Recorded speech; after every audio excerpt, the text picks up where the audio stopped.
ГСП онлайн. Городские новости сейчас. В Ухтинском отделе Следственного комитета завершили расследование по факту обнаружения трупа на территории бывшего здания ГИБДД. Там до недавнего времени располагалось так называемое общежитие бомжей. Мужчину обнаружили соседи через сутки после гибели. Когда его товарищи заметили, что он не подает признаков жизни, заявили в органы. Точнее, попросили сделать это прохожую. В ходе осмотра выяснилось налицо явные признаки насильственной смерти.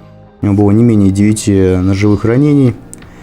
По горячим следам в ходе оперативно-розыскных мероприятий, следственных действий было установлено лицо, причастное к нанесению тяжких телесных повреждений, повлекших смерть потерпевшего. Изначально проблема была установление личности потерпевшего. Также им оказался приезжий из города Тюмени без определенного места жительства.